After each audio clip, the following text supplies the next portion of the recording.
Okay, ladies and gentlemen, because of the noise over there, I'm going to have to raise my voice so that I can be heard.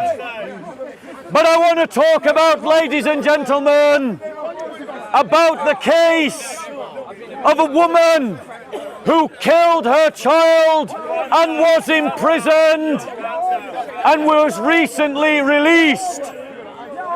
A woman who was jailed, and I'm reading from the Guardian newspaper, a woman who was jailed for terminating her pregnancy after the legal time limit during the lockdown will be released from prison and reunited with her children after winning a court appeal effort to reduce her sentence. A Court of Appeal judge said that Carla Foster, 45, needed compassion, not punishment, saying her 28-month sentence would be reduced to 14 months and suspended. Sentencing her last month, Mr. Justice Pepperell said Foster would serve half her term in prison and the rest on licence after her release, after she admitted illegally procuring her own abortion when she was between 32 and 34 weeks pregnant. At the Court of Appeal in London on Tuesday, 3 judges reduced her prison sentence. Dame Victoria Sharp, sitting with Lord Justice Holroyd and Mrs. Justice Lambert, said, "This is a very sad case. It is a case that calls for compassion, not for punishment." Now, ladies and gentlemen, what I have just read to you, ladies and gentlemen, is a case in which the murder of a child in this country has just been made acceptable in our courts. The child that was murdered was, as the story points out, was a viable life 32 and 34 weeks into the pregnancy. And our courts and our liberal celebrities all try to portray this child murderer that practiced infanticide and killed her child at 34 weeks as a victim needing compassion. Ladies and gentlemen, a child at 34 and 32 weeks pregnant is a viable life. It is a viable life to have a child at that age. And the woman procured by lying abortion medicine that resulted in the death of her child. Why is this important, ladies and gentlemen? It is important because this is a watershed mark in our culture where we have come to accept the murder of children, where we have come to accept that killing your child is not worthy of punishment. If that child had been removed from the womb and the mother had suffocated the child, you would all condemn her as a murderer, and rightly so. But yet, when this child was murdered inside her mother's womb, despite the fact that the child was a viable life, our culture has said that she is a victim deserving of compassion. This is a sad day A sad day for Christianity. Brother, can you ask them to just take it a step that way? Ask the Christians. Take it a step that way. Take it a step that way. Ladies and gentlemen,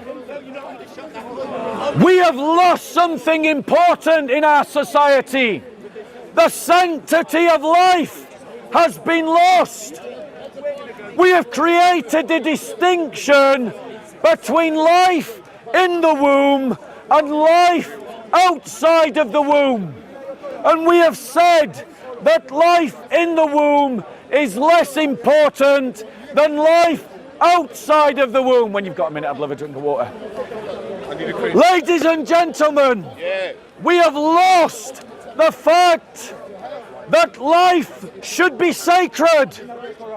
And notice the hypocrisy of the liberal elites. The liberal elites on Question Time try to talk as if this was not a life. We've had children born at 24 weeks outside of the womb and kept alive. And yet they killed a child at 34 weeks. We all feel repugnation at the crimes of Myra Hindley for killing children. But what we have seen today, ladies and gentlemen, is the justification of infanticide. What we have seen in this case is the justification of child murder. This should alarm us. Truly, the liberal elites are under the influence of demonic forces. Marduk was an evil spirit that demanded child sacrifice. And we see in the Western liberal world that for the religion of self and self-gratification, even the murder of children is acceptable to the liberal elites.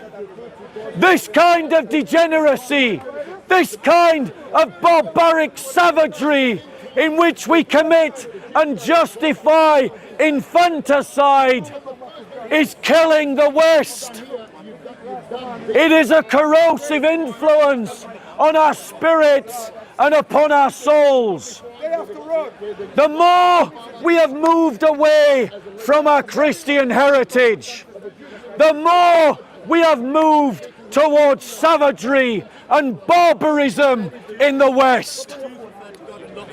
We must recover our own Christian identity and reject the liberal religion of self. And we must understand that the religion of the Western world is a religion of man worship. It is a religion of self-worship, where the sacrifice that is demanded is the lives of countless millions of children in the Western world, in abortion mills, where children are slaughtered in their thousands every single week of the year. The West is slitting its own throat. The West is cutting its own wrist. Because when we abandoned Christianity, we lost the sanctity of life that is upheld in the commandments, which states, "Thou shalt not murder."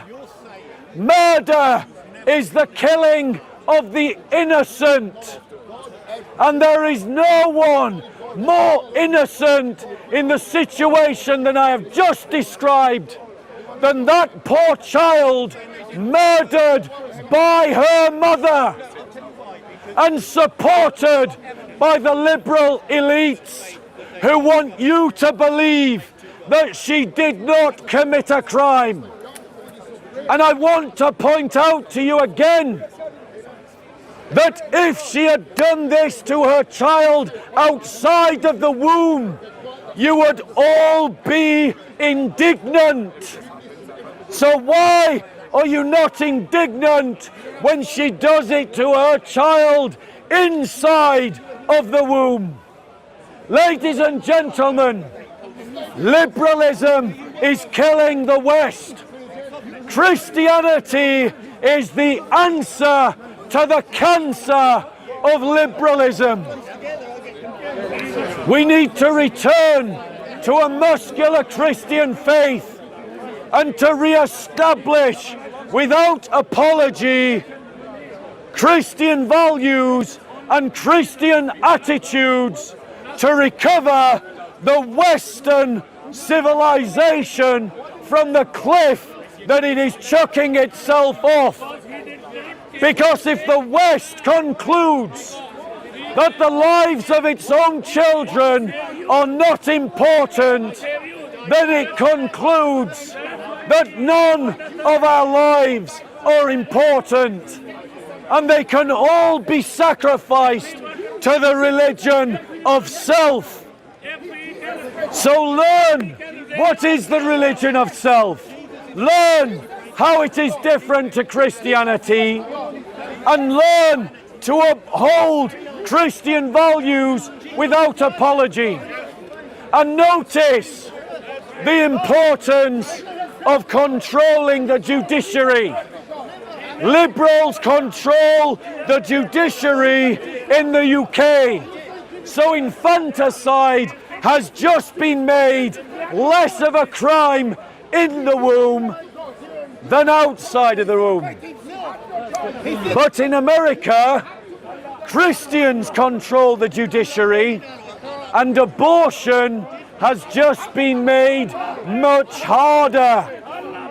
This tells us as Christians how important it is for us to capture the heights of judiciary and law in shepherding the people in the right direction that they must go. If we believe the Ten Commandments, then we must uphold that what this woman did was infanticide, and that her punishment should not be 14 months on a suspended sentence, but life imprisonment like Myra Hindley. Any questions, ladies and gentlemen? I asked you this last time, but you got kind of interrupted, so I'll ask it again. What would you say to Muslims who think theirs is the one that's being oppressed? Okay, can I come to that question when I've answered questions on the topic? Sure. I will come back to it when the questions on the topic run out. Go on. So not that it's right if you do the abortion before, but why didn't she get it done before? Right, that's a great question. Why didn't she have the abortion before? She obviously changed her mind late on in the pregnancy. She passed the legal limit of when the abortion was allowed, which means that she committed a crime. And she did it, according to all her liberal defenders, because she had mental health problems. I'm willing to accept that that is true. But would that justify her murdering her children that are alive? No. So how can it be used to justify her murder of her child inside the womb? Any other questions on the topic? So should, if a woman is raped, have the right to an abortion? No, because the child has committed no crime. The child is the innocent one. And the commandment is, thou shalt not murder. The difference between murder and execution is that when you execute someone, they're guilty of committing a crime. When you murder someone, they are innocent of committing a crime. And the child of a rape victim is someone who is innocent. And so even the child of a rape victim should be protected under the law. Any other questions? Too late for the UK. You just want to move out and shake the dust of the sun. Any questions on the topic? I'll come back to that. To do with example like that, there is. So is this an example of showing that it is too late for the UK? This is the kind of defeatist narrative that disempowers those on the political right. There's too many people that say all hope is lost, Britain is lost, let's despair. As a Christian, I must follow the code of chivalry, and the code of chivalry instructs me as a Christian knight that I must act in the belief that my actions can affect change, that I can make a difference. Christians must operate from a place of hope, and hope does not surrender to despair. So unlike those despairing types on the political right and those cynics, we Christians must always act with the belief that our actions can make society better, and we must fight as valiant soldiers under the banner of Christ against sin, the world, and the devil. Christian soldiers are always on active duty, always fighting the good fight, and that means that we cannot surrender to the opposition. We cannot give in to the idea that the battle is over. And why? Because Christ has won the victory. Everything that we are doing is just mopping up the enemy. Any other questions? Now back to your question. Go on, ask your question again. What would you say to Muslims who think that theirs is the party that's being oppressed? Okay, so the question is, what would I say to Muslims who are saying that there is the party being oppressed? I would point out to them that across the entire Islamic world, without any exception, Christians are a persecuted minority. Pick any Muslim society you want, and I will show you examples where Christians are being persecuted as a minority. That persecution varies in its intensity. In northern Nigeria, it's an act of genocide. In Syria and Iraq, it is an act of genocide. In Indonesia, it's acts of discrimination.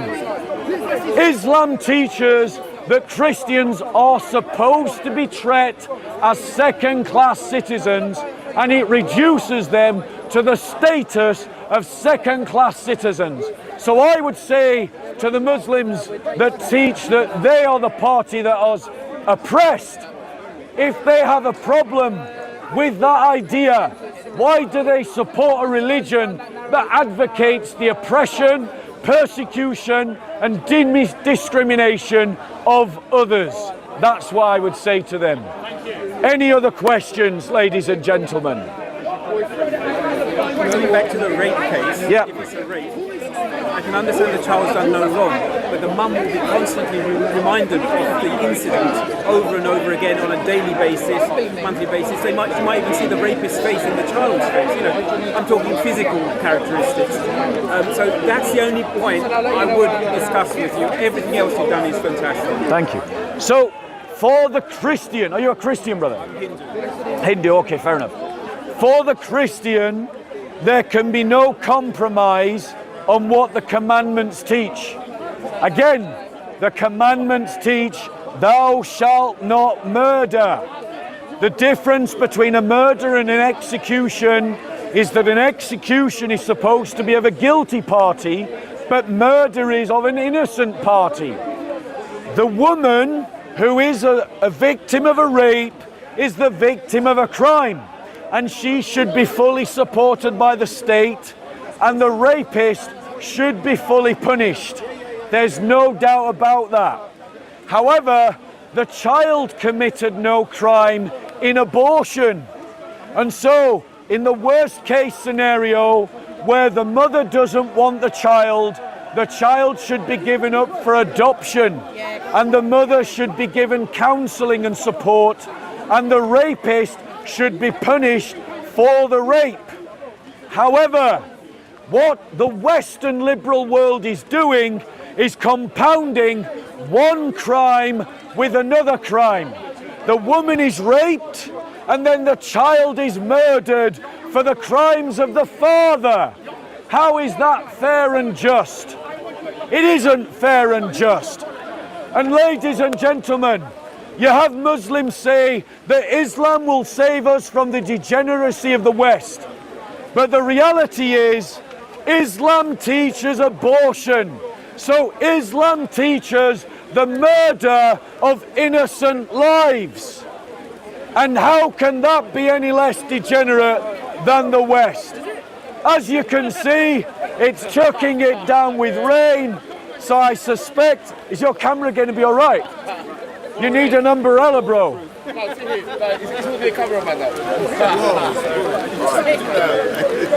As you see, ladies and gentlemen, we might have to stop for the rain. Thank you very much.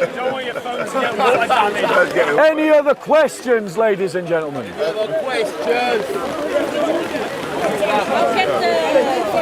If the state fails to the woman that was raped, because eventually she will not have an option to abort. I'm sorry, say the question again.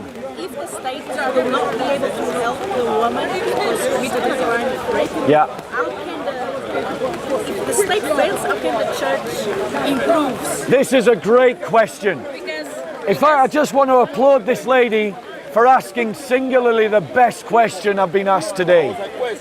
If the state fails, how can the church improve? And I want to say to you, my brothers and sisters, especially those brothers and sisters who are living in failed states like South Africa, where the state is failing, you have an opportunity to step in and organize yourself to do what the state is not doing, and to organize yourself to fill in the gaps where the state has failed. Ladies and gentlemen, when the state fails as it does, the church should become a state within a state. We should become a people within the people, and we must organize ourselves to give justice to those who have not found justice from the state. We must organize ourselves to give charity where the state has failed to give charity.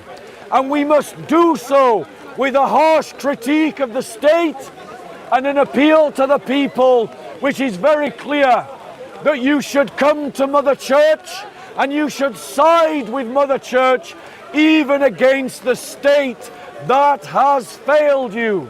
And that is true for Christians in India, Christians in South Africa, Christians in Sudan, Christians in Nigeria, and increasingly Christians in Italy and Spain and Greece, where the state has failed to care for the people. In the situation you've just described, does that sort of entail a church, an individual church, acting as a sort of mini local government? Okay, so historically, ladies and gentlemen, the history of the church has always been that the church has always had its own government of its own people. These were done by councils of the church, and we need to recover strong councils of the church that govern the people of God, because they want to be governed by faithful bishops. And if those faithful bishops call us to reject the laws of the state, or ignore the laws of the state, or to do what the state does not want us to do, that we follow the government of the church over the government of the state. So yes, it does. But it isn't that each congregation is a government to itself. It is that the Christians in a city govern themselves. Let me just move this closer. Maybe stick this umbrella between the two. Okay. That shouldn't be revolutionary, but in a way it is, and I can get behind that. Yeah, any other questions? Wonderful talk. Thank you. Any other questions, ladies and gentlemen?